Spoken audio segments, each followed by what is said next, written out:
Everyone. So basically, we will discuss over there the answer of the questions which I have provided in my Telegram group. I have already shared the PDFs, and now we will discuss the questions and their answer as well as. So first question is: a 35 years old road traffic victim is declared brain stem dead per protocol. Which one of the following forms act is legally required in India before organ retrieval from deceased donor? So first of all, we will discuss about some terminologies. देखो, यहाँ basically क्या होता है ना कि India में कुछ भी चीज करने से पहले कंसेंट लेना पड़ता है। कोई भी ऑर्गन्स को अगर डिसीज डोनर से लेना पड़ेगा ना, तो एक इंडियन लॉ है, और वो इंडियन लॉ है थोटा। इसकी फुल फॉर्म अगर आप देखोगे, इसका है टीका होगा transplantation of human organs and tissues act. ये एक्ट है, ये बोलता है कि previous sanction is very important, और प्रीवियस कंसेंट कंसेंट बहुत जरूरी है फैमिली से। मतलब मान लो कि कोई डोनर है, वो खत्म हो गया और उसकी किडनी ट्रांसप्लांट करनी है, तो सबसे पहले जिस डोनर की किडनी को रिसिपेंट्स में ट्रांसप्लांट करना है, तो इसकी फैमिली से कंसल्ट करना is mandatory, prior requirement. So answer for this is written consent from next of kin थोटा सर्टिफिकेट्स। ठीक है, ये अलग अलग फॉर्म में आता है, तो written consent is very important for that. Now, the next question is the minimum number of physicians required for brainstem death certification in India. Now, first of all, we will discuss about brain stems. What does mean by the brain stems? अगर हम brain stems की बात करें, तो brain stems means ये brain का part है that controlling breathing, heart beat और एनी कॉन्सियसनेस। नाउ अगर इस ब्रेन स्टेम डेथ हो जाता है, तो वो क्या हो जाएगा? तो वो पर्सन बेसिकली क्या हो जाएगा? कैन नॉट ब्रीथ और थिंक। मेडिकली और लीगली वो डेड घोषित कर दिया जाता है, बट पूरी तरीके से वो डेड नहीं होता है, क्योंकि वो ना तो सोच सकता है, ना वो ब्रीथ कर सकता है। तो एक्चुअली इसमें क्या होता है, 2 डॉक्टर्स की जरूरत होती है। तो वो 2 डॉक्टर्स इसलिए कि एक तो होगा आपके न्यूरोसर्जन और neurology doctor, second one will be, वो वेरीफाई करेगा कि इस ऑर्गन्स को बाहर निकालने के चक्कर में, रिट्रीवल करने के चक्कर में कोई मिस्टेक्स तो नहीं हुई। ठीक है, क्योंकि जो पहला डॉक्टर है वो कुछ मिसयूज भी कर सकता है, और उससे क्या होना, फैमिली भी कॉन्फिडेंट फील करती है। तो कम से कम there should be 2 physician including specialist in neurology and neurosurgery intensive care. Now the next questions we will discuss about that. Which cold storage solution is the most widely regarded as the gold standard for abdominal organs like kidney, liver preservations? कि actually होता क्या है ना कि when if this is a person और इसका organ is removed, मान लो kidney और इसको हमने रिमूव कर लिया फॉर डोनेशन, तो इसको कहीं ना कहीं रखना पड़ेगा जो आउटसाइड ऑफ द बॉडी। तो उसके लिए एक स्पेशल लिक्विड होता है, और उस स्पेशल लिक्विड को बोला जाता है UW solutions. That is means university of Wisconsin solutions. ये यूनिवर्सिटी ऑफ विस्कन्स में फाइंड आउट किया गया था और इन्वेंट किया गया था, इस वजह से उसको UW सॉल्यूशन बोला जाता है। ये एक्चुअली करता क्या है, ये एक्चुअली जो ऑर्गन सेल्स है उसको स्वेलिंग होने से बचाता है। ठीक है, ये उसमें कोई भी डैमेज होता है उसको प्रिवेंट करता है, ताकि वे द ऑर्गन बिकम कोल्ड और help the kidney liver survive long transport. और उसके बाद में उसको इस सिस्टम में रखे, फिर वो रिसिपेंट्स तक पहुंचता है। तो प्रिजर्वेशन, तो इसमें एक्चुअली एक वर्ड होता है कोल्ड स्कीमिया। तो कोल्ड स्कीमिया का मतलब होता है कि कोल्ड स्केमिया। इस कोल्ड स्कीमिया का मतलब होता है time when organ is cold and has no blood supply. यानी इस किडनी को इसमें डाल दिया इस सिस्टम में, तो इसमें क्या है ना, ब्लड सप्लाई हो नहीं रहा है, तो जो भी ऑर्गन है वो कोल्ड है, तो उसको कोल्ड इस्कीमिया बोलता है। और जो UW सॉल्यूशन है वो गोल्ड स्टैंडर्ड प्रिजर्वेशन लिक्विड है। Now the next question is maximum recommended cold ischaemia times, जो already we have discuss about this for standard disease donor kidney to minimize graft dysfunction. तो सबसे पहले हम cold ischaemia times को बोलते हैं, जिसको CIT बोलते हैं। ये क्या होता है कि CIT टाइम का मतलब होता है एक time an organ stay cold without blood, यानी कितने टाइम तक वो किडनी डोनर की बॉडी से बाहर निकल के इस सिस्टम में रह सकती है, तो that is time is called as cold ischaemia time. और डिलेड, ये जो फंक्शन है जिसको डिलेड ग्राफ्ट फंक्शन बोलते हैं, वो क्या होता है? वो बेसिकली क्या होगा कि मान लो कि ये डोनर है एंड दिस इज रिसिपेंट, इसकी बॉडी से CIT में गया ये ऑर्गन, और उसके बाद इसकी बॉडी में जाएगा। जैसे इसकी बॉडी में, जैसे मान लो लीवर इम्प्लांट हो गया, तो जरूरी नहीं कि लीवर जैसे ही उसकी बॉडी में जाएगा तुरंत काम करना स्टार्ट कर जाएगा। ये क्या है ना, वर्क, इसका जो वर्क है वो स्लोली काम करेगा। तो ये एक डिलेड ग्राफ्ट फंक्शंस है, ये मतलब फंक्शंस को धीरे धीरे करता है। तो इसका बेसिकली क्वेश्चन क्या है कि maximum recommended cold ischaemia time कितना है।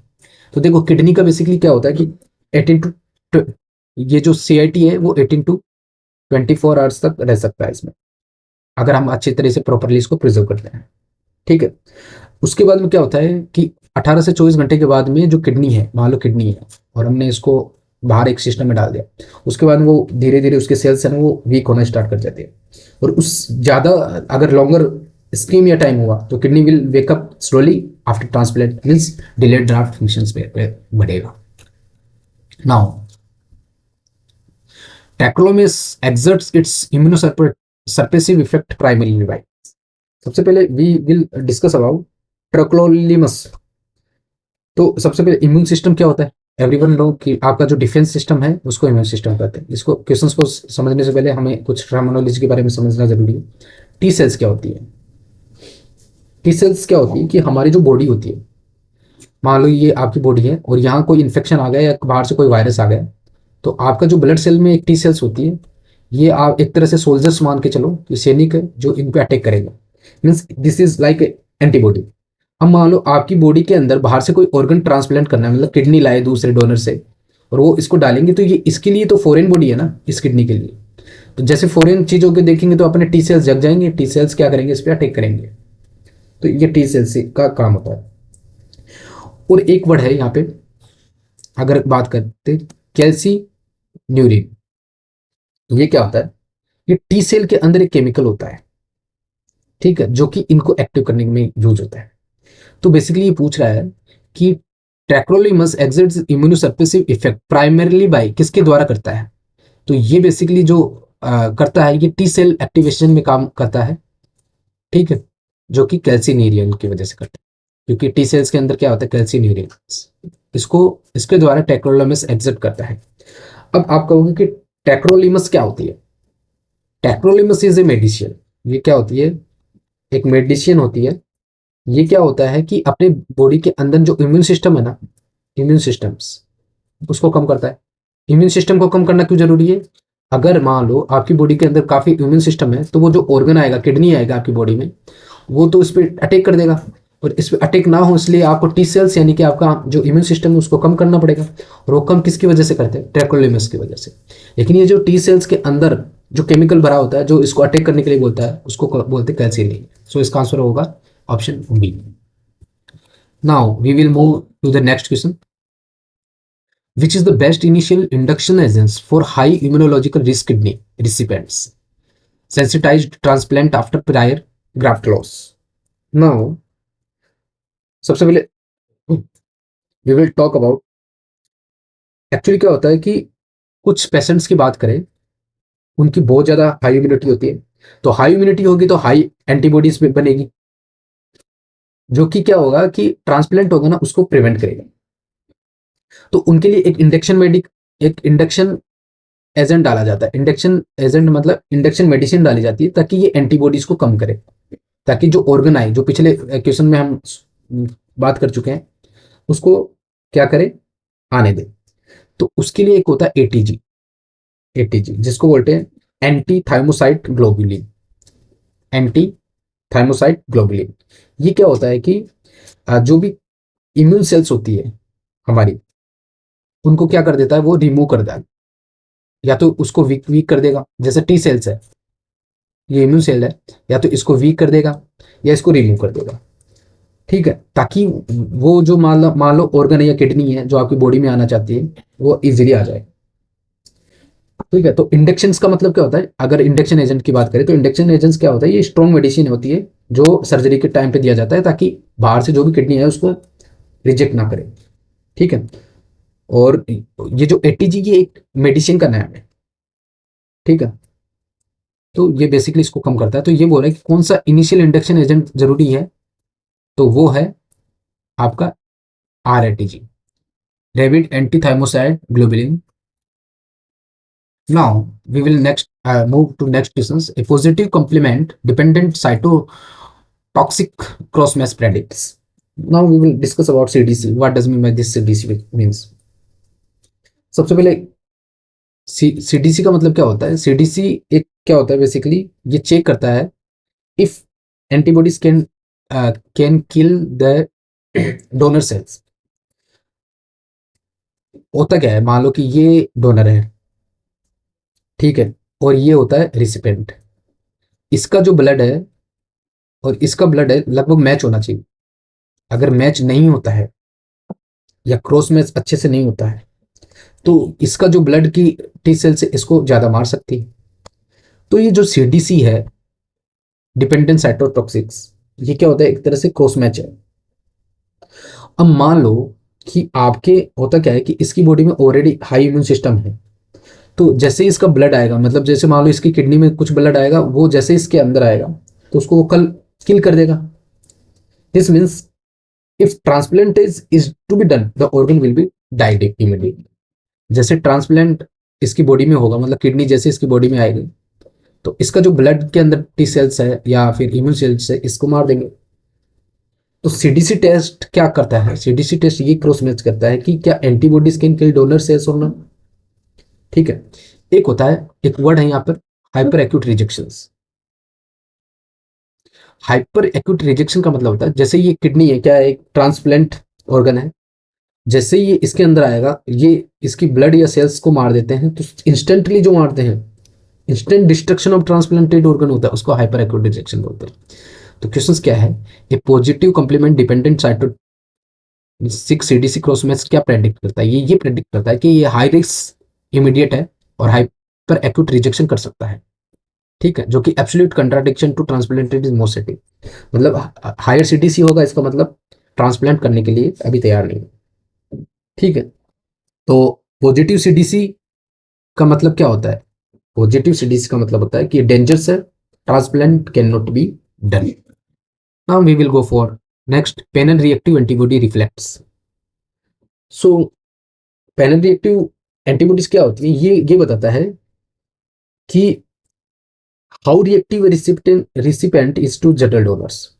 मतलब मान लो कि जिसका अगर पीआरए, अगर बेसिकली मैं बता दूं पीआरए होता क्या है कि percentage of donors against whom recipient has वो एंटीबॉडी। ये मान लो ये रिसिपेंट्स है, इसके बॉडी में एक एंटीबॉडी बन रही है।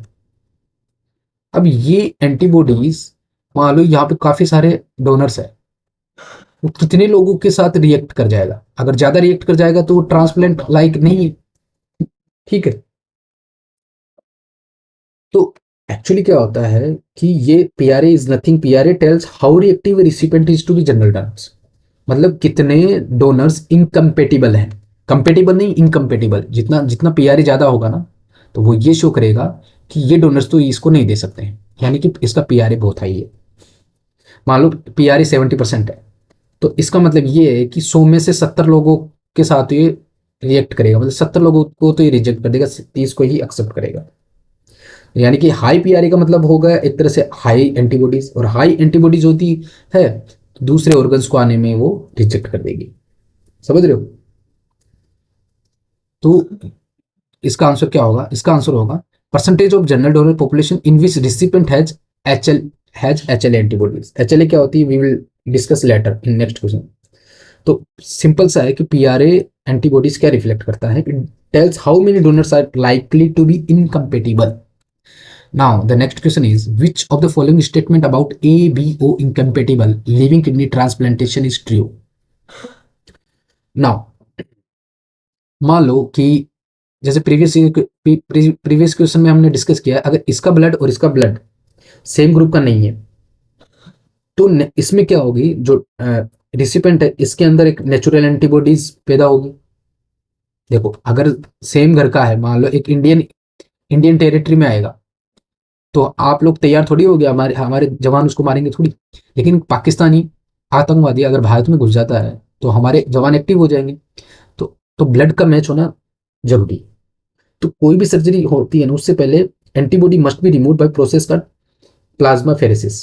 एक प्रोसेस होती है जिसके बारे में हम नेक्स्ट क्वेश्चन आएगा, एक प्लाज्मा फेरेसिस, ये क्या होती है, इसमें हमारी बॉडी से एंटीबॉडीज को रिमूव कर लिया जाता है या कम कर लिया जाता है। अदरवाइज जो भी ऑर्गन बाहर से आएगा वो उसको रिजेक्ट कर देगा। तो now if we will talk about ABO, तो एबीओ इस कुछ नहीं है, ये एबीओ मतलब एक ब्लड ग्रुप सिस्टम है, जैसे A B, A B O. तो इसको डिसेंसिटाइजेशन करते हैं, ठीक है। मतलब डिसेंसिटाइजेशन का मतलब होता है कि हम जो भी एंटीबॉडीज है ना उनको ट्रांसप्लांट होने से पहले रिमूव कर देंगे। तो क्वेश्चन ये पूछ रहा है कि कौन सा एबीओ इनकम्पेटिबिलिटी में कौन सा ट्रू है। तो इसमें होगा इट रिक्वायर डिसेंसिटाइजेशन, मतलब प्लाज्मा फेरेसिस और इम्यूनोसप्रेसिव टू लोअर आइसोग्लियोथिन टाइटर्स। अगर आइसोएग्लियोथिन टाइटर की बात करें तो ये क्या होती है ना, ये एक नेचुरल एंटीबॉडीज होती है जो कि अनमेच्ड ब्लड ग्रुप के खिलाफ पैदा होते हैं। इसको आइसोएग्लूथिन्स प्लाज्मा मेरेफेसिस और इम्यूनोसप्रेस के द्वारा इनको कम किया जाता है। तो इसका आंसर यही होगा, ABO compatibility. Now we will go for next, the most common cause of early means less than 1 month liver graft dysfunction after disease donor liver transplantation is। Now देखो, इसमें क्वेश्चन क्या है कि हम क्या करते हैं, जैसे ही लीवर का ट्रांसप्लांट होता है जस्ट आफ्टर इट, तो जो मैंने बोला था, मान लो कि ये लीवर लाया हमने इस डोनर से, ठीक है, इसको आईसीटी में रखा, आईसीटी टाइम के बाद में इसकी बॉडी में ये ट्रांसप्लांट कर दिया गया। तो जैसे ट्रांसप्लांट करेंगे तो किडनी या जो भी लीवर है वो एकदम से काम करेगा नहीं, तो जितना टाइम लेगा उसको हम क्या बोलते हैं, ग्राफ्ट डिस्पेंसन सिस्टम बोलते हैं। क्योंकि कुछ डैमेज हो जाता है, क्या क्या डैमेज हो जाता है, अब क्यों नहीं काम करता है, इसके पीछे कुछ कारण है। क्योंकि जो डोनर है ना उसकी जो ब्लड सप्लाई है वो कम हो जाता है, और काफ़ी देर तक अगर इसमें रख लेंगे तो इस वजह से भी डैमेज हो सकता है। तो कुछ टेक्निकल प्रॉब्लम्स होती है, और ये जो टेक्निकल प्रॉब्लम्स होती है उसको बोलते हैं पीएनएफ। क्या बोलते हैं, पीएनएफ, जिसको प्राइमरी नॉन फंक्शंस बोलते हैं, ठीक है। एक्चुअली ये जो पीएनएफ है इसके रिजेक्शन तो बाद में होता है। देखो समझो पूरी तरीके से, मान लो कि ये एक डोनर है और ये एक रिसिपेंट है। अब डोनर से रिसिपेंट्स में जाने से पहले क्या किया जाता है, आपकी बॉडी में वो एक सिस्टम में प्रिजर्व रखा जाता है जिसमें आईसीटी बोलते हैं, कि कितना टाइम तक रखा जाता है। लेकिन जब ये मान लो ये लीवर आपका रखा हुआ है तो इसमें भी तो कुछ ब्लड सप्लाई नहीं होने की वजह से क्या होता है, डिस इन्फेक्ट हो जाता है, या ज़्यादा देर तक रखे रहोगे तो भी ये डैमेज हो जाएगा। तो इस जितने भी टेक्निकल शुरुआत में प्रॉब्लम होती है, देखो अभी तक डोनर की बॉडी रिसिपेंट की बॉडी में नहीं गया तो इसको पीएनएफ बोलते हैं। लेकिन जैसे ही इसकी बॉडी में गया तो फिर तो ये रिजेक्शन करना स्टार्ट कर सकती है। रिजेक्शन कब होता है, जब रिजेक्शन इसकी बॉडी में जाए, उससे पहले जो भी इश्यू होता है उसको पीएनएफ बोला जाता है, प्राइमरी नॉन फंक्शंस। मतलब आपका जो लीवर है वो doesn't just work from the start, ठीक है। और एक होता है इस्कीमिया रेफ्यूजन इंजरी। इसका मतलब होता है कि जैसे ही ये थोड़ा भी डैमेज हो गया और उसके बाद में इसकी बॉडी में गया तो इसमें काफ़ी टाइम लगता है, ठीक है, ब्लड वापस आने में। तो इसको बोलते हैं इस्कीमिया रेफ्यूजन इंजरी। तो इस वो है कि कौन सा कॉमन कॉज है कि जो लीवर के फंक्शंस को डिले कर देता है, तो वो है एक तो प्राइमरी नॉन फंक्शन और एक होती है इस्कीमिया रेफ्यूजन इंजरी। देखो रिजेक्शन नहीं होता, रिजेक्शन क्यों नहीं होता, मान लो आप बाहर किडनी को 5 दिन तक रख लिए तो वैसे वो खत्म हो जाएगी, समझ रहे हो। तो प्राइमरी रीजन तो यही है, देन आफ्टर रिजेक्शन मतलब एंटीबॉडीज बनना, और ये then secondary thing. Now which monitoring strategy is essential for tacrolimus management. Tacrolimus management के बारे में सबसे पहले हम समझते हैं, ठीक है। अ, देखो होता क्या है कि टेक्रोलिमस एक मेडिसिन है, मैं ऑलरेडी बता दिया था। और ये जो टेक्रोलिमस मेडिसिन है वो क्या करता है कि ये इट्स प्रिवेंट रिजेक्शन। और रिजेक्शन क्या होती है, मान लो कि ये डोनर है और ये रिसिपेंट है, इसकी बॉडी में क्या गया, कोई भी ऑर्गन गया जो ट्रांसप्लांट होना है, तो इसकी बॉडी के अंदर एंटीबॉडीज एंटीबॉडीज पैदा होकर इस ऑर्गन को क्या करेंगे, रिजेक्ट करने की कोशिश करेंगे, मैच नहीं करने देंगे, मार देंगे। तो ट्रेक्रोलिमस दिया जाता है, जो मैं ऑलरेडी बताया था। ये ट्रेक्रोलिमस है ना, इसका मैनेजमेंट बहुत जरूरी है। ये ज़्यादा हाई भी नहीं होना चाहिए and it should not be very low. High क्यों नहीं होना चाहिए, अगर ये ज़्यादा हाई कर देंगे ना तो हो सकता है इसकी जो किडनी है इस पर्सन की डोनर की, इसको ये डैमेज कर दे, क्योंकि ये टॉक्सिक होता है। ठीक है, अगर लो हुआ तो, अगर ये लो हुआ तो इसके इफेक्ट को ही कम कर देगा, मतलब एंटीबॉडीज को मार नहीं पाएगा। तो क्या करेंगे फिर, एंटीबॉडीज इस ऑर्गन को मार देंगे। तो इसको ना एक पर्टिकुलर रेंज में रखा जाता है। ठीक है, किसको, ट्रैकोलिमस का। तो ये जरूरी है। तो इसको, तो इसका आंसर क्या होगा, तो इसका आंसर होगा आपका रेगुलर ट्रफ कंसंट्रेशन मॉनिटरिंग होना चाहिए, स्पेशली अर्ली पोस्ट ट्रांसप्लांट। ठीक है, ट्रफ लेवल समझ रहे हो ना, क्योंकि ये एक लोवेस्ट पॉइंट ऑफ ड्रग होता है कोई भी बॉडी में। If even the lowest point the level is okay, the medicine is working safely. ठीक है, इतना लोवेस्ट पॉइंट रखो कि आपकी मेडिसिन प्रॉपरली वर्क कर रही है और it can effectively removing the antibodies और reducing the power of the antibodies, ये होते हैं। ठीक है, तो ट्रफ का मतलब क्या होती है ना, ट्रफ, अगर आप कोई वर्ड आता है ट्रफ, ट्रफ का मतलब होता है कि उस मेडिसिन का इतना कम डोज कि वो कम से कम एंटीबॉडीज को खत्म कर सके, तो उसको ट्रफ बोल जाता है। और पीक का मतलब हाई, आपने देखा होगा ना, ये होता है, इसका ये लेवल को बोलते हैं हम पीक और इसको बोलते हैं हम ट्रफ। तो इस मेडिसिन का ट्रेकोनोमी का इतना ट्रफ लेवल, इतना कम लेवल जो एंटीबॉडीज को मार सकते हैं। तो ये बोल रहा है कि इसका जो रेगुलर ट्रफ है ना, वो कंसंट्रेशन मॉनिटरिंग में काम आएगा, स्पेशली अर्ली पोस्ट ट्रांसप्लांट। तो इसका आंसर यही होगा। ट्रेकोलोमिस हैज नैरो थेरेपेटिक इंडेक्स, बहुत कम होता है, ज्यादा हाई भी नहीं होता ना कम। Trough monitoring guides dosing to avoid rejection and toxicity. ठीक है, now next question is primary graft dysfunctions of the lung is best characterized clinically by. Now primarily graft dysfunction क्या होता है, सबसे पहले हम इसके बारे में समझते हैं कि कोई भी ऑर्गन को हमने किसी रिसिपेंट्स की बॉडी में डाला तो वो ना टाइम लेता है शुरुआत में काम करने में। तो ये है, it is basically the lung, जैसे मान लो लंग है तो lung is saying like I need time, I am injured and I am swollen, I am, मैं पूरी तरीके से स्वेलिंग आ चुकी है मेरे में, क्योंकि मैं ट्रांसप्लांटेड ऑर्गन हूँ, तो इट विल टेक टाइम। क्योंकि आपको मैंने पहले बताया था इस ऑर्गन में पहले ब्लड सप्लाई नहीं होती है, इस्कीमिया टाइम, कोल्ड इस्कीमिया में, और इसमें काफ़ी टाइम है। तो ये धीरे धीरे इसमें ऑक्सीजन बढ़ेगा। ठीक है, धीरे धीरे इसकी वाइट पैचेस, मतलब उसके उस लंग में ना फ्लूड आएगा। ये लगभग 72 घंटे में होता है, 72 आवर्स में होता है। ठीक है, तो इसका आंसर क्या होगा, hypoxaemia with radiographic pulmonary oedema within 72 hours not explained by other causes. अब बात करते हो कि हाइपोक्सिमिया, हाइपोक्सिमिया कुछ नहीं होती है। हाइपोक्सिमिया का मतलब होता है कि आपके ब्लड में जो ऑक्सीजन का लेवल है ना बहुत कम है। ठीक है, और ये है विद रेडियोग्राफिक प्लूमिनरी एडिमा, इसका मतलब होता है कि जो आपकी लंग्स है ना उसमें फ्लूइड भरा हुआ है। ठीक है, ब्लड की जगह पे। और ऑफ कोर्स आप जानते हो इस्कीमिया रिफ्यूजन इंजरीज, मतलब जब भी ब्लड आपकी बॉडी में वापस आता है उसको इस्कीमिया रिफ्यूजन इंजरीज बोलते हैं। और ये एक्चुअली क्या होता है ना, जैसे ही आपकी बॉडी में लंग्स को करेंगे ना तो वो 72 आवर्स लेगा टू परफॉर्म द सिस्टम्स, और मतलब जो भी परफॉर्म करने में, तो उसको प्राइमरी ग्राफ्ट डिसफंक्शन बोला जाता है बेसिकली, अगर देखा जाए तो। The next question is which pathogen cause the greatest long term morbidity. अगर if we talk about this greatest long morbidity after solid organ transplant due to reactivations. ठीक है, so we will discuss it lot later. Thank you for watching this video, और subscribe करना, tell me कि आपको समझ आ रहा है कि नहीं है।